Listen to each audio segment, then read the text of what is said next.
Être une star mondiale, c'est bien plus que vendre des disques, et Michael Jackson l'a très vite compris. Très tôt dans sa carrière, il va choisir d'utiliser sa notoriété, non pas seulement pour divertir, mais pour dénoncer, faire réfléchir. En 1995, dans son nouvel album à succès History, une chanson du nom de They Don't Care About Us va sortir. Dedans, il va signer l'un de ses messages les plus puissants, et également des plus controversés. Entre la censure de la chanson qui va l'obliger à la modifier, la création de 2 clips censurés, le problème sur le tournage dans les favelas avec le gouvernement brésilien qui veut l'arrêter. Vous l'aurez compris, dans cette vidéo, je vais vous expliquer l'histoire de They Don't Care About Us de Michael Jackson et de toutes les controverses qui l'entourent.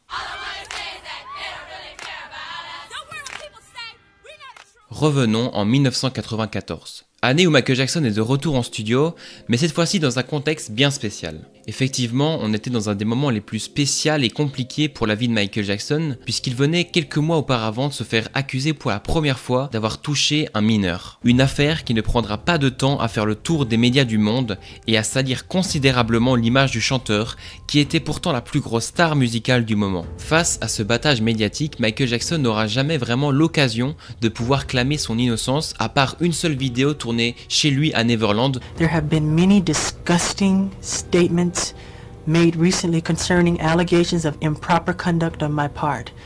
These statements about me are totally false. Don't treat me like a criminal, because I am innocent. Étant donné qu'il n'aura pas vraiment le temps de s'exprimer sur son innocence dans les médias, il va choisir de dédier un album à tout cela. Je ne vais pas trop vous parler en détail de l'album historique car nous sommes ici pour parler seulement d'une seule chanson de celui-ci, mais il semblait important de juste vous remettre du contexte dans l'histoire de la conception de They Don't Care About Us. Mais n'hésitez pas à vous abonner et à mettre la cloche si ce n'est pas encore fait car très prochainement arrivera une vidéo où je vous raconterai plus en détail et plus longuement toute l'histoire de l'album History. Revenons à la vidéo. Michael voulait dénoncer le racisme, notamment dans la police avec les brutalités policières, mais également les injustices sociales, mais aussi le gouvernement américain.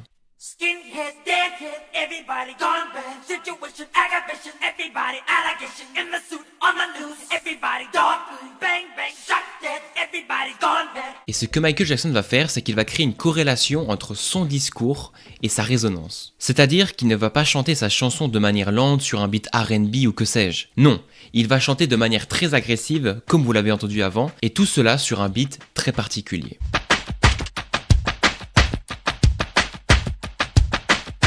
Cet instru n'a par exemple pas de basse ni de piano. Elle est pratiquement constituée que par des percussions tribales très sèches et saccadées qui donnent une ambiance oppressante dont on ne peut pas s'en échapper. Une composition très minimaliste qui va permettre à la voix de Michael d'être le centre de la chanson et que donc tout le monde puisse bien écouter ce qu'il a à dire. La chanson gagne en intensité plus elle avance. Et là encore une fois, ce n'est pas en ajoutant des instruments, mais simplement avec des chœurs vocaux puissants qui viennent finir la chanson sur un ton d'hymne contre les injustices. Le 14 juin 1995, nous sommes à peine quelques jours avant la sortie de l'album History que la controverse éclate déjà. Un journaliste ayant assisté à la première écoute de l'album justement qui était réalisé afin que les médias puissent l'écouter une première fois et donc faire des critiques déjà dans la presse, va rédiger un article pour le New York Times. Cet article suggère qu'il y a des phrases dans cette chanson qui posent problème et qui peuvent être offensantes. D'abord, "Do me, sue me, everybody do me", puis juste après, "kick me, cack me, don't you black right me". "Do me" est un verbe inventé sur le mot Jew, qui veut dire juif, qui est un stéréotype antisémite ancien qui veut dire en quelque sorte arnaquer quelqu'un. Puis l'autre terme qui va poser problème est kike me, une insulte raciste envers les juifs qui est extrêmement violente. Kike est une sorte de mot qu'on ne peut jamais dire à moins de le dénoncer. Il a suffi de ça pour lancer une controverse directement qui a fait le tour du monde. Dans cette chanson, Michael Jackson cite une liste de violences en la dénonçant. Que ce soit "do me" ou "kike me", Michael n'a pas dit ces termes dans le but de blesser, mais justement dans celui de dénoncer leur gravité. Un message, comme vous l'aurez compris, qui ne passera pas du tout. Très vite après, les leaders juifs ont qualifié les propos de Jackson blessants et dangereux, notamment pour les jeunes. Ils comprenaient l'intention de Michael, mais demandaient que des explications soient rajoutées dans le livret de de l'album comme prévention, par peur que des millions de gens chantent la chanson sans connaître la réelle signification de ce qu'ils disent. Michael s'est directement excusé publiquement le 17 juin 1995, juste quelques jours après, et a bien stipulé qu'il allait retirer les propos choquants de sa chanson sur les prochaines copies de l'album. C'est donc pour ça que les premiers albums qu'on pouvait retrouver à la sortie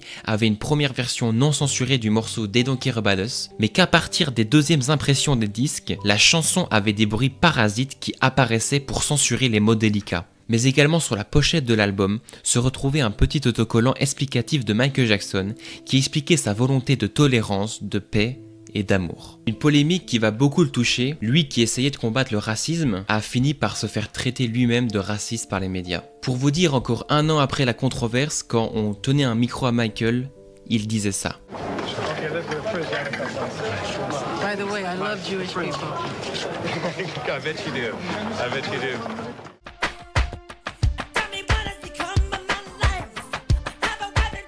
La controverse n'a pas changé les plans de Michael. They Don't Care About Us était une musique qui voulait sortir en single, alors il l'a fait en 1996, avec lequel il avait tourné un clip qui a failli ne jamais voir le jour. Nous sommes début d'année 96, quand Michael Jackson accompagné du réalisateur Spike Lee ont une folle idée, celle de tourner le clip dans la favela de Dona Marta à Rio et à Salvador de Bahia. Un choix pas fait au hasard. Il fait écho à la situation des gens pauvres habitant dans ces quartiers qui sont totalement ignorés par leur gouvernement, mais qui malgré tout restent forts et résistent. C'est d'ailleurs en arrivant là-bas que Michael va découvrir la musique d'Olodum, un groupe de percussion afro-brésilien qui se bat pour la résistance, et il va même finir par rajouter les percussions du groupe sur le morceau pour la version du clip. Mais tout ne va pas se passer comme prévu. Quand le gouvernement brésilien va entendre que Michael Jackson désire tourner une vidéo dans les favelas, il voulait empêcher le tournage pour éviter de donner une mauvaise image du Brésil aux autres pays. Mais alors, comment sont-ils parvenus à finalement tourner quand même là-bas? Spike Lee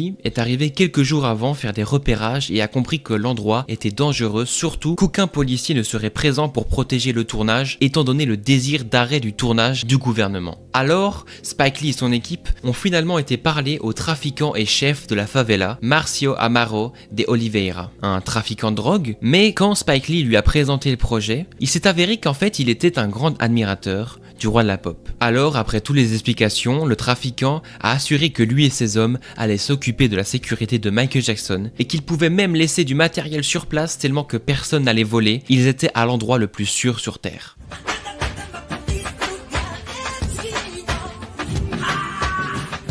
Et c'est donc comme ça que Michael Jackson a pu tourner là-bas en étant totalement protégé par des hommes armés, non pas la police mais directement des trafiquants de drogue. Le clip est diffusé le 10 mars 1996 et ne va pas du tout faire l'unanimité. Diffusé dans certains pays, le clip se voit totalement retiré de certaines chaînes, comme par exemple MTV qui ne passait le clip seulement à des heures tardives pour éviter de montrer ça à un grand public. La vidéo est vue comme trop politique, dérangeante et s'inscrivant dans un contexte social trop sensible. Le message que Michael voulait faire passer depuis le début se voyait donc encore une fois censuré. Alors, dans les semaines suivantes, Spike Lee reprend Michael pour tourner un second clip pour la chanson. Ce second clip sera tourné dans une prison. Et d'ailleurs, la plupart des figurants qu'on voit dans le clip ne sont en réalité pas des figurants, mais des réels prisonniers.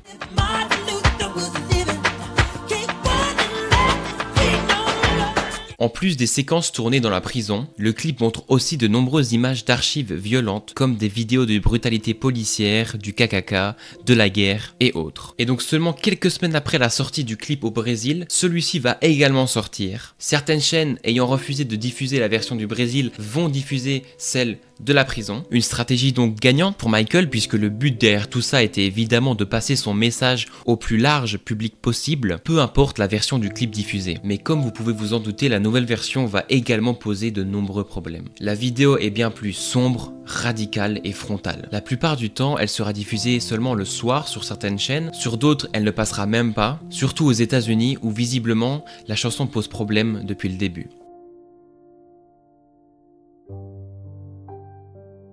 À sa sortie, They Don't Care About Us est une des musiques les plus controversées de Michael Jackson. Mais avec le temps, la chanson va se transformer. Le clip, tourné au Brésil, rejeté par le gouvernement à l'époque, dépasse aujourd'hui le milliard de vues sur YouTube. Et la chanson continue de résonner dans les rues, dans les manifs, sur les réseaux. En 2020, lors du mouvement Black Lives Matter, elle refait surface partout dans le monde, comme un cri contre les injustices. Parce que They Don't Care About Us, c'est bien plus qu'un titre. C'est une déclaration de colère devenue hymne universel. Voilà, c'était l'histoire de Dead Donkey Barbados. Merci à tous d'avoir regardé cette vidéo en entier. Mais permettez-moi de vous prendre encore un tout petit instant si vous êtes encore là pour vous dire que j'ai sorti un projet musical qui est dès maintenant disponible sur toutes les plateformes de streaming. Donc si vous êtes intéressé à l'écouter, à me faire un retour après, ça serait plutôt gentil. Donc c'est juste le premier lien qu'il y a dans la description juste en dessous. N'hésitez pas à cliquer et à me dire ce que vous en pensez. Il y a également mon Instagram en description et sur ma chaîne vous pouvez retrouver plein de vidéos sur l'histoire de la musique. Bref, moi je vous dis à très bientôt pour de prochaines vidéos.